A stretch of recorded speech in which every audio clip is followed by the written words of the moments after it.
Good evening. In our news bulletin for this evening, Niue's Finance Minister presents the budget speech to the Niue Legislative Assembly today. The new European Union ambassador to the Pacific officially presents his credentials to government. The Global Climate Change Alliance Pacific Small Island States meeting concludes with a commitment to continue working collaboratively to complete country projects. Niue's athletics team at the Oceania Junior and Senior Championships come away with a few more medals.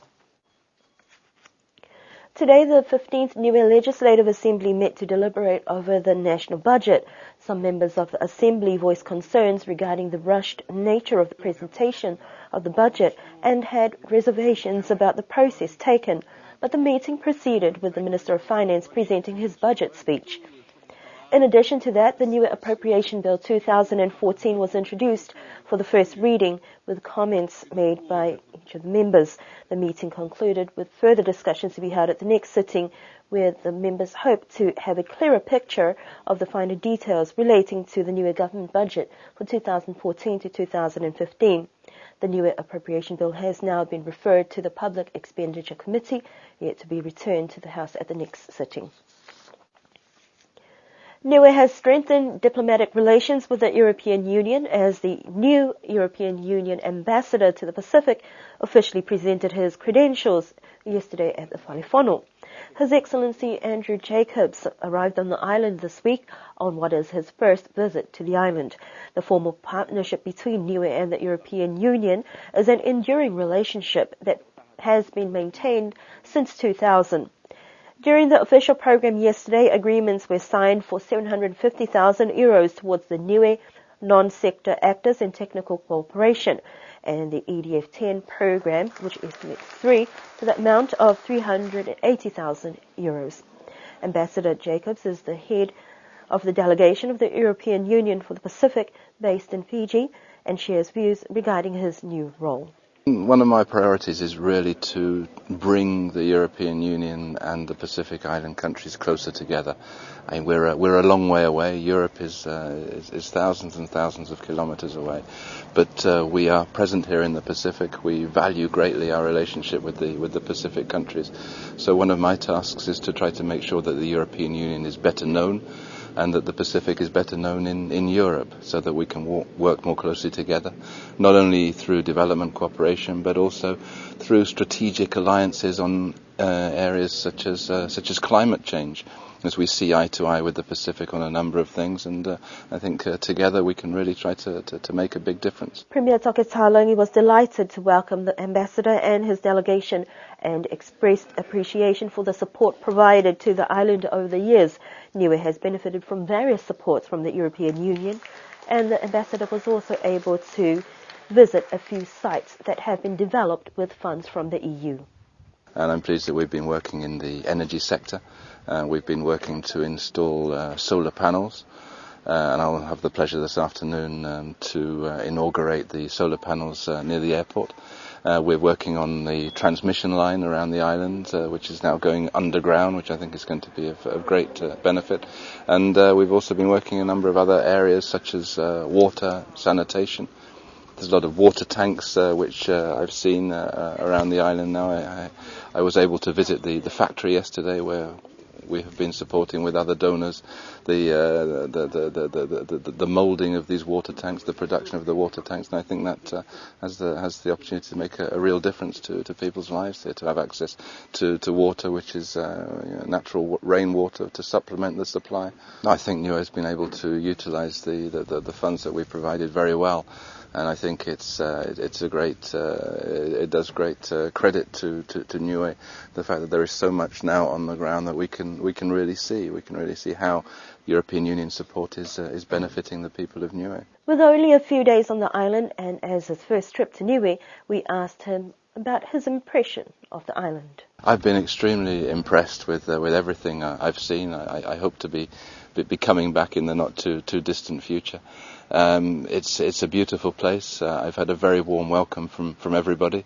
I very much envy your lifestyle, your way of life here, and clearly there are some challenges, and we're helping to overcome some of those very closely with the government of Niue. But certainly I've been extremely impressed during my trip and have felt very, very welcome. The ambassador is due to depart the island tomorrow. Adaptation to climate change and building resilience is at the forefront of the regional Global Climate Change Alliance Pacific Small Island States meeting held on the island this week. The European Union-funded project focuses on building climate change resilience in 9 small island states in the Pacific. Yesterday marked the opening of the 4th Steering Committee meeting, which was made even more significant with the presence of the new EU ambassador to the Pacific, sharing his views of the support the EU has put forward for this project. Premier Toki Talangi was also present to welcome delegates and affirm Niue's support towards the project and raising the profile of climate change issues in the region at all levels. The Steering Committee meeting was an opportunity for country representatives to regroup and provide updates on country projects, successes and challenges, as well as present lessons learned. We've been working as a group of countries, a group of 9 countries, to try and come up with ideas and help 1 or 2 of the countries who are a little bit behind in comparison to the others, and how, for instance, one of the countries that's struggling a little bit is also working in the water sector, the same as you are in Niue. So we could basically take them to see some of not only your household tanks, but your larger tanks, so they could get an idea of how you've done things in Niue and how perhaps they might go to a plan B in their ideas and actually do something similar. So this whole sharing between countries, effectively to make sure that since it's a regional project, all 9 countries get the maximum benefit. We don't want to end up with just 7 out of 9 or 8 out of 9, but we want 9 out of 9 to achieve, to spend all their funds, and to basically, yes, derive the maximum benefit for the people of the country. What sets this project apart is the ability to form collaborative partnerships with other projects in the region that have laid the foundations of working around climate change issues and in turn maximizing benefits. What the PAC has come in to support is basically laid the foundation for climate change adaptation works in Niue in the water sector.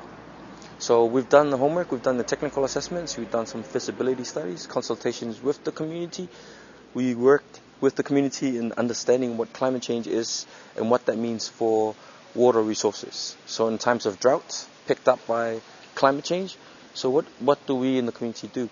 So we've done the consultations, we laid out the framework, and we find out that our people here in Niue require rainwater harvesting systems, since we rely largely on a rainwater harvesting system.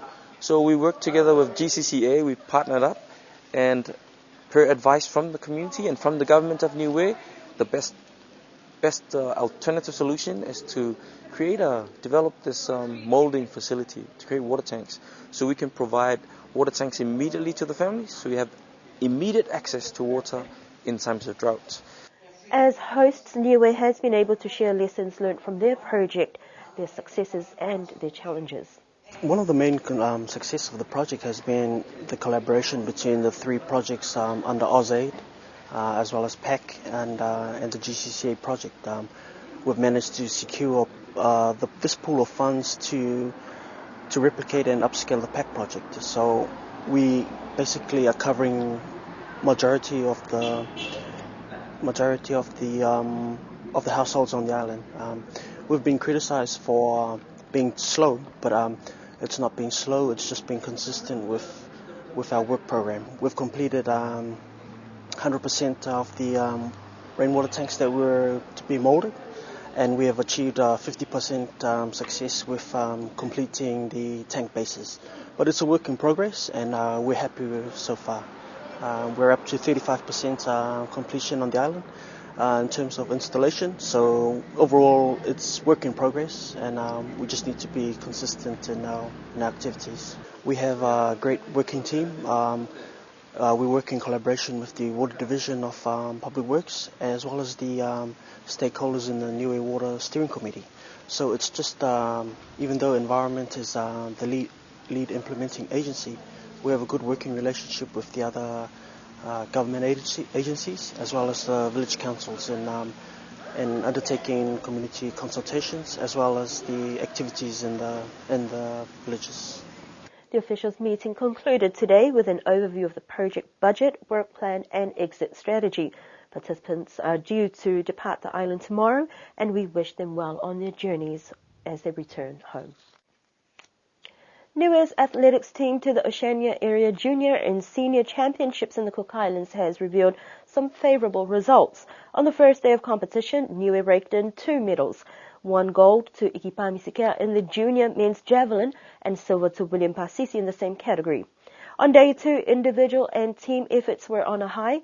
Jinam Hopotoa won silver in the junior shot puts with a throw of 12.97 metres behind Brodie James of Australia, who won gold with his throw of 14.62 metres. In the junior men's 4x100 metre relay team consisting of Reinuka Nuka, William Pasisi, Jinam Hopotoa and Ikipami Sikea, they came in second place, just behind Australia. And according to their team manager, Sydney Louis Ikiwa, unfortunately for the senior men's 4x100 metres relay, the baton was dropped at the third change and the team was disqualified. Overall, a very successful campaign for the team and Niue Athletics Association as a lead-up to the Commonwealth Games in a few weeks' time. Pia hata tole tau balatala tutupu ni ko mo mai ka la tai mai fefni amana ki ke nui neu ki o ke whahatapu ni hanga watu ki ai si mai ke poki ke matutake tau balatala tutupu ke whahatapu hau. That is our news bulletin for this evening. We do hope that you can join us for our next news bulletin next week. May you have an enjoyable weekend ahead.